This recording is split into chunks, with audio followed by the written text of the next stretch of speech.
gospel. You could just enjoy it if you like that kind of music, American roots music. But if you really want to look deeper, the songs all connect into the history of that time.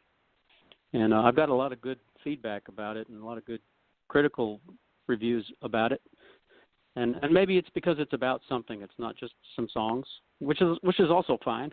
I've also made records that are just a bunch of songs, and you try to do the best you can. But I think maybe this resonated a little bit more than that because it's connected to real history and so many themes that are still relevant today. Well, I'm a big fan because I actually do, in addition to this podcast, I do a blues show every Thursday, and I grew up in a state, my folks had a station that was jazz, but whether it's jazz, whether it's blues, or definitely Americana music, whether it's bluegrass or folk or however you want to classify it, that's one of the things that I've always found really deep about that kind of music is that it's very, I think part of the popularity is the fact that it's very much of a storytelling kind of music, but it's also, at a lot of times, almost like a history lesson, because I know some of the songs that I'm familiar with by even some of the famous people, whether that's like Waylon Jennings or some of the famous bluegrass singers. I know Waylon's more of a country singer, and Willie Nelson and things of that nature, even the Guthries. A lot of times when you listen to those songs, they're almost like, you know, in the early days of rap, people talked about rap music being like a news of the inner city, and it seems to me that that's even kind of what early folk music was. It was almost like a way to share stories and share information, but do it through song. Right. Very, very true. And I think most of the newer forms, and maybe every form of music throughout history, has evolved for that reason. I think since the days when people sat around a fire in caveman days, you know, like 5 million years ago, I think even back then, people wanted to hear a story. They want to be entertained and go along on the adventure. And the stories got retold, and some got embellished, and it doesn't matter. They're meant to educate and entertain in a way, because you learn the lessons of the story. You know, like where somebody made a mistake, but then finally maybe they rescued it. You know, they came back and won anyway. If it's just something, whether you're chasing a deer and trying to catch it, and you can't, and finally you get it. Those are probably a lot of the subjects of early songs, you know, and storytelling when, you know, thousands of years ago, just trying to hunt for something to eat. I think it's still true today. People go to movies for the same reason. They want to hear a good story or watch one, see it. They want to disappear for an hour or two in a movie or a really good TV show or a really great record album, something that brings you on a journey, you know, of discovery, of entertainment, of a little drama, a little intrigue, a little danger, a little love, you know, all the emotions in different degrees, depending on the kind of movie it is. Yeah, definitely. Now, what got you into singing? I mean, were any of your parents or anybody in your family involved in music, or was it just something that came out of the blue as far as you were concerned? Like, I know that you've been doing it for a while without naming your age and everything, but what actually got you pushing into the music field, and was it something that your folks and people that were in your family pushed back, whether that was significant others or whether it was family, or was it something they were like, sure, we're perfectly fine with you being a musician, even though the stereotype is that all musicians, unless you become super famous, are going to be poor and struggling. Yeah, that's not a stereotype. That's true. Well, there's a category in the middle, though. I mean, it's not just all rich or poor. You can make a living if you're a working musician. You know, like if you're playing music on one of these late night TV shows, or you're playing in a band for somebody else. You get a paycheck.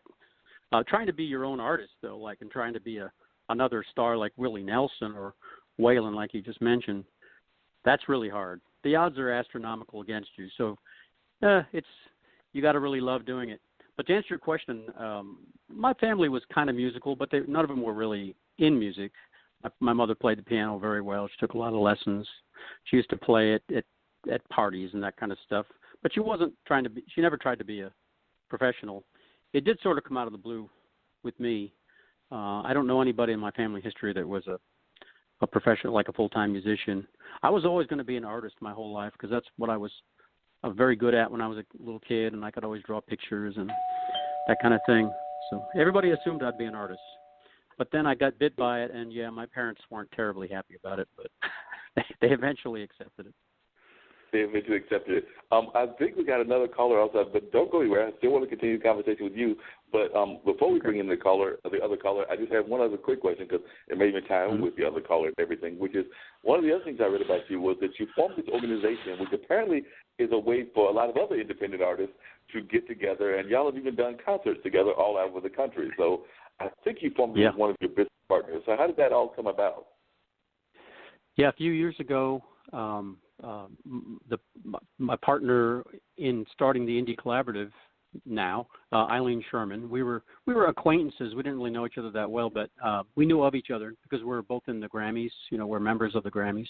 And we had a bunch of friends that we would meet occasionally who were also members of the Grammys. And, and then when you go to the Grammys themselves once a year, there's all kinds of parties and, events where you hang out together. And we were talking one day, in fact, it was at the Grammys about 3 years ago, and we said, wouldn't it be great if we could do this more often? And it doesn't have to just be Grammy people. It could be any musician. You don't have to be in the Grammys. Anybody who's serious about music, And so we decided a few months later to create this organization called the Indie Collaborative. And it's free to join. Anybody who's serious about music in any genre, you don't have to belong to anything. You don't have to be signed to a record label or anything like that. In fact, the name is indie, meaning you're not signed to one of the big record labels. And actually most people aren't anymore. Only the really big stars are. And even a lot of them aren't. Like Taylor Swift isn't signed to one of those big three record labels. So we started 3 years ago. We've had more than a dozen events. We just did a very special one a week ago tonight at none other than Carnegie Hall in New York, where three of us split the night, and so we each played for like a half hour. I did a set for half an hour, and Grammy-winning flute player Voter Kellerman from South Africa did a 30-minute segment, and then my co-founder Eileen Sherman had a bunch of her Broadway. She writes musical theater stuff. We're all different. Voter Kellerman from South Africa is doing world music with African rhythms, and it's just amazing what he does. It's incredible. And he's, like I said, he's a Grammy winner. He's also been nominated another time. And he's won the South African Music Awards, which is like their version of the Grammys, like 7 times. But he's real. We're all very serious, of course. We have to be. And we just did that evening a week ago at Carnegie Hall. That was great. But we're going to do another one in February and then another one in August. Okay, cool. Well, stay on the phone because I definitely want to bring in the other guests. But just really quickly, it's interesting that you bring up these other kind of awards and everything. Because last week we had several callers that called in that were of Native American descent because we were celebrating Native American Heritage Month, which is November. Yeah. Thanksgiving and everything. But one of the callers was Jana and also PJ Vegas. And both of them have been participants in the NAMI Awards because I guess a lot of times when people get tired of not getting recognized by a certain by the big guns in the music industry, which of course in music would be the Grammys, in movies it would be the Oscars, they sometimes will say, well, look, if y'all aren't going to recognize us, we'll find a way to recognize ourselves. And that's what the NAMI out to be.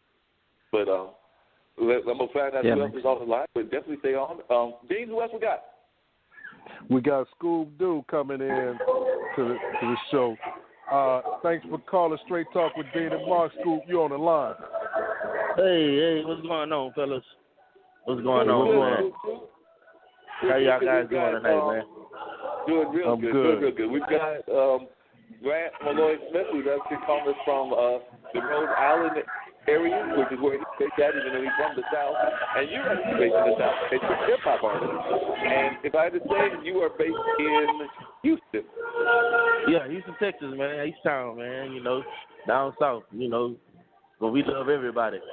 We love everybody, man, Yeah, and I understand that you got into the rap industry, and you actually, because sometimes people talk about folks having disabilities, but I understand that you actually have a disability and are still trying to make it in the rap industry. So share a little bit about how you got into the rap game and a little bit about what you do.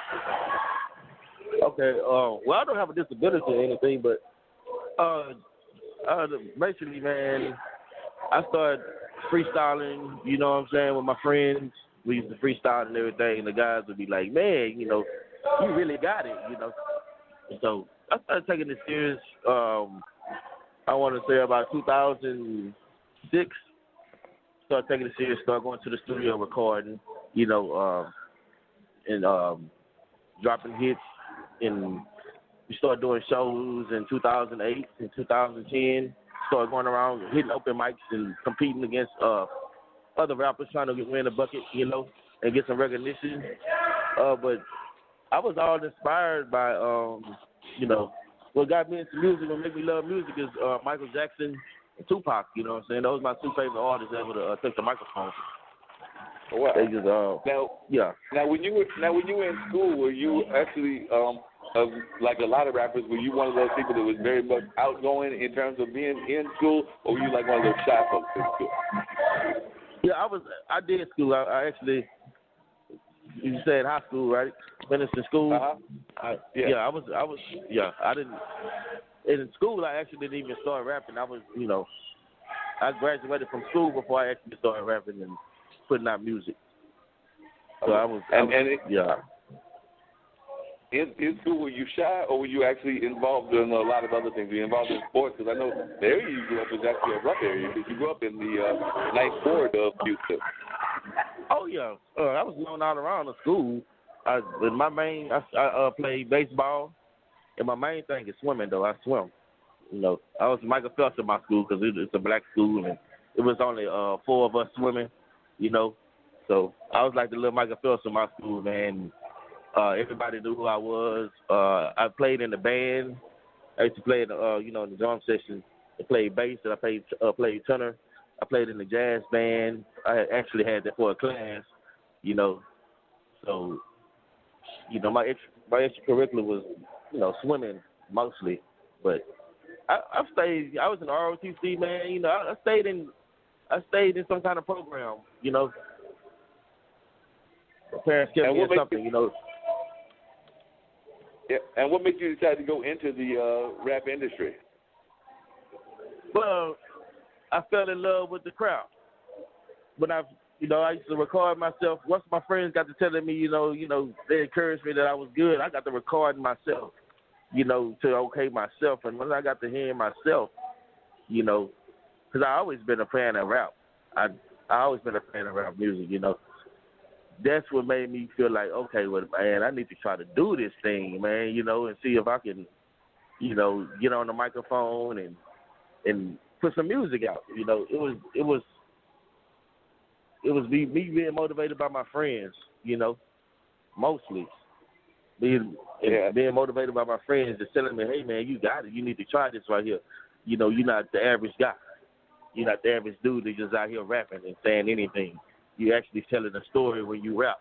You actually telling a story when you freestyle. Sometimes they would tell me my freestyle sound like I wrote it, and I would come up with hooks and things like that. So once I started recording myself and listening to myself, I really, really knew, that I can do this thing. So I went on and tried it out. And what really just made me, just put me over the top was when I went to an actual studio and the guys was like, hey, man, you sound good.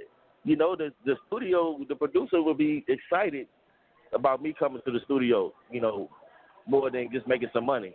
He'd be like, man, I can make some real, make some real music with you, and mix up some real music with you. So that was it right there. And what are some of your favorite storylines that you had in your raps? I mean, were you thinking about something that was happening in the Houston area or with family, friends, or what were some of your favorite storylines that were appealing to you? Okay, just about things that goes on in, like you say, in the Houston area. When I first started, it was more about, my story, about how I came up and the dealers I dealt with in the streets when I grew up, walking around and learning things about the streets.